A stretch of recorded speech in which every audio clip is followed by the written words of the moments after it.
All right, so now we're starting fun stuff. We're starting transition metals, and they're pretty easy.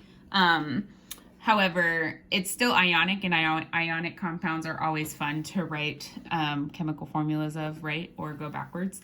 So, objective for today, you need to be able to name ionic compounds with transition metals is our goal for today.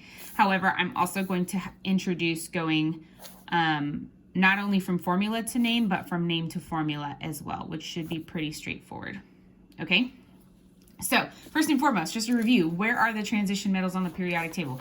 So, if you go back to when we colored together, remember that this middle portion, this blue part, these are all the transition metals. So, I'm going to say from groups 3 to 12 are our transition metals. So, groups 3 to 12, also just in the middle of the periodic table, right? Of the periodic table. So that's that. Now for when it comes to when we go from names, so if I'm giving you like iron 2 chloride, name to formula, these are your 2 steps on what to do. Okay, so first things first, you're hopefully you've been exposed to Roman numerals before, and if not, I'm going to write them with you today. But the key to transition metals, guys, is that their name has a Roman numeral in the middle, and that Roman numeral tells us the charge of the transition metals. So specifically here in my example of iron 2 chloride, this Roman numeral 2 tells me the charge of iron, which is +2. Okay, how do I know it's positive and not negative? Remember that when we write the name, the first name or the first word in the name is always our metal, and metals are positive, right? And also, if iron didn't give away that it was a metal, hopefully it does, because that's the one metal that most of us are familiar with, right? So, but let me back up for a second. So we last week talked about polyatomic ions, right? You have this chart. If you didn't notice on the bottom, you have the transition metal charges. So if a thought ran through your mind of like, wait, why do transition metals have Roman numerals? Like, why is this necessary to do if they're also a metal and they also have charges? Well, look at your transition metal chart really quick. And what you'll notice is that, for example, I'm doing iron right now, right? So I'm doing Fe. Notice how many different charges the transition metals have. So we have to be specific with the Roman numeral as to what metal or what charge of the metal we're specifically talking about. So that's the reasoning. If you want a Y, so if we want a Y here, we can say transition metals,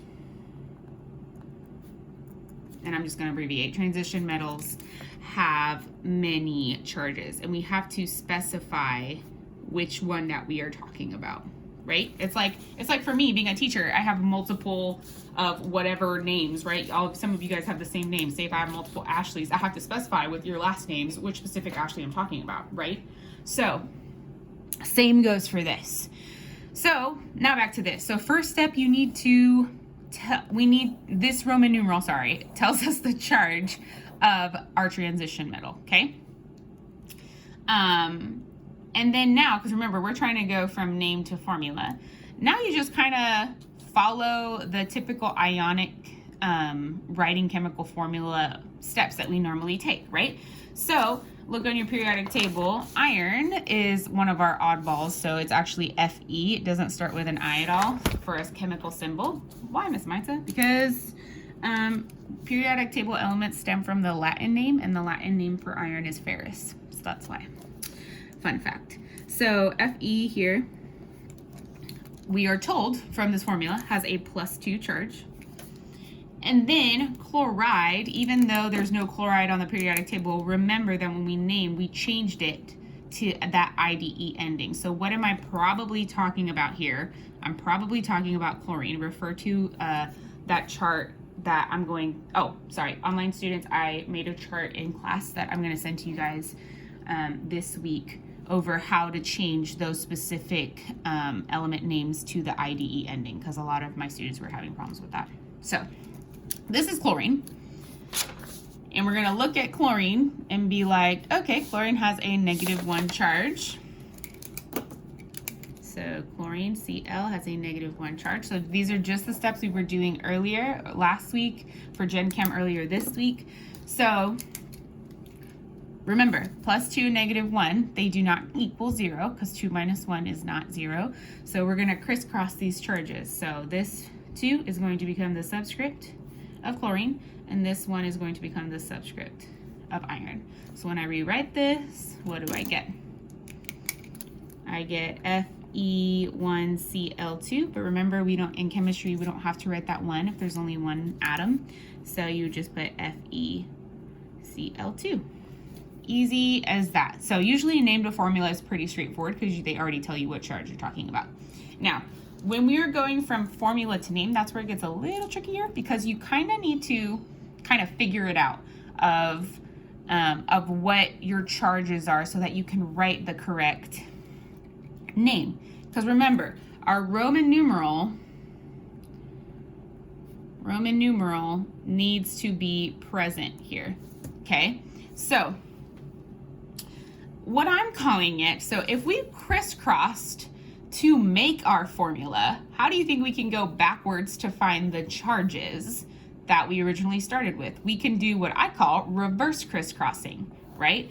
So if I have FeCl2 here, so this is my example, and I want to find the charge of the transition metal, I'm going to reverse crisscross. I'm going to know that, let me get another color here, that this 2 was probably the charge of Fe, right? And I'm going to know that it's positive. Why? Because the metal is always positive. So Fe probably had a charge of +2, right? So I know that my Roman numeral, if this is +2, I know my Roman numeral is going to be the Roman numeral 2 in the middle. So when you name this, you still name it normally like any other ionic compound. So Fe, when we look at our periodic table, is iron. So I'm going to write down iron, right? And then, again, we just found our charge. So I'm going to write iron 2 with a Roman numeral in parentheses. Okay, and you follow the same steps as you would for any ionic bond. So what we did last week, right? So I know that Cl is chlorine. However, what do we do to the ending of ionic compounds?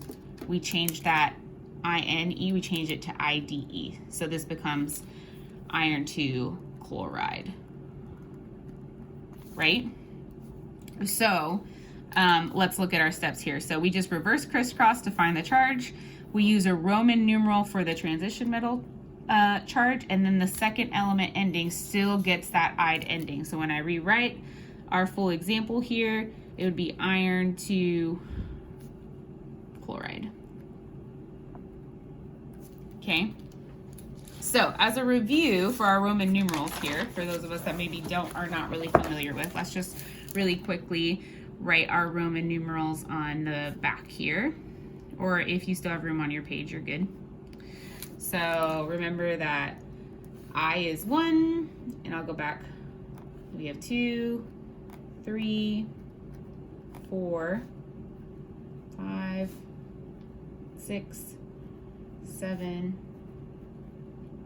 8, then we have 9, and then we have 10. And it probably won't go further than that. So you can draw the little lines on the top and the bottom if you'd like. I usually end up just not even drawing the lines. It's just, I don't know, the way I do it. So this is 1, this is 2, and so on. 4, 5, 6, 7, 8, 9, 10. So let's do a few more examples. So what if I'm talking about, just to for that to all make sense for those of us that just need a little more examples in practice. So what if I'm doing cobalt? Let's do this of oxide. So if I have cobalt 4 oxide. So just as easy, going from name to formula again is easier because this Roman numeral tells us the charge of cobalt. So first write your symbols here. So we have cobalt, CO, oxide. Remember we changed the ending, so this was probably oxygen. And I'll send you that poster again. So oxygen is chemical symbol O. So we have CO and oxygen. Write your charges as usual. So 4 plus 4 for cobalt. And then oxygen on our periodic table is a -2. So plus 4 and -2 do not cancel out. So we're going to do what? Crisscross. So this 4 becomes the subscript of O. This 2 becomes the subscript of cobalt. When we rewrite it, this becomes CO2O4. Now, a thing that we haven't been able to practice that a few of you were asking me about last week are what is this reduce if necessary on, it was on one of our practices. So notice that I can divide 2 into 4. And so this is when reducing becomes necessary. So here we just reduce as we would any other fraction. So I know that I can put 2 into 4, right? So I'm just going to divide both of these by 2. When I divide both of these by 2, what do you get? You get 1, and 4 divided by 2 is 2. So when I rewrite this, this becomes C little o 1 O2, right? Or in other words, CO big O 2. This is why capitalization matters a lot in chemistry, guys. So remember that first letter gets capitalized, and like in cobalt, it's not capitalized for the O. So this is why it's important. So note it, yes, if you gave me this, you're not technically wrong, but you do need to reduce if you can reduce for ionic compounds, which is still what we're talking about here, right? Okay, so that was another example of that. What if I'm trying to do from formula to name here? So if I did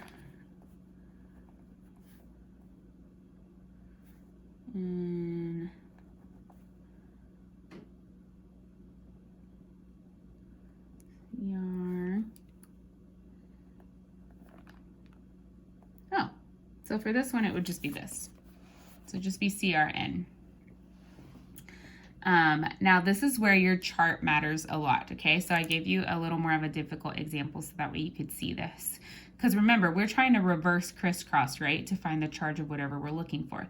This is where knowing your original charges for whatever we do have on the periodic table matters a lot. So notice here that if I have CR and N, I know for a fact that the charge of nitrogen on my periodic table is -3. So let's keep that in mind for a second. I know that the charge of nitrogen is -3 because originally when I look at this, I'm probably thinking, maybe they're both 1. So does chromium have a +1 charge? But this is where having that chart that I gave you matters a lot. Look at chromium. Does chromium have a +1 charge? It does not. So that's not an option. However, what is an option here is if they were both reduced to 1, what could I potentially have along with the -3 that would cancel out, that canceled out to become 1?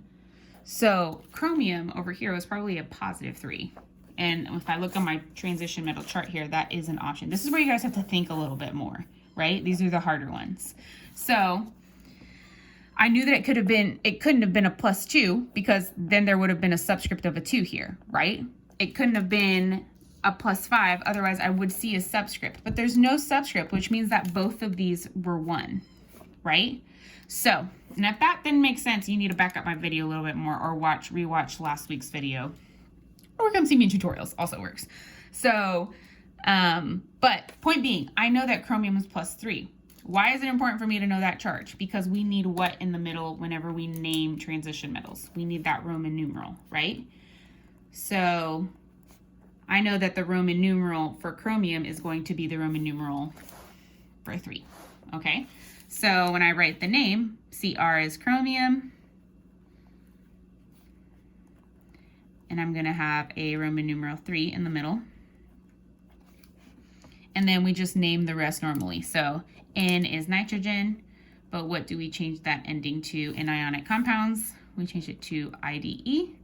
So this becomes chromium 3 nitride is the full name.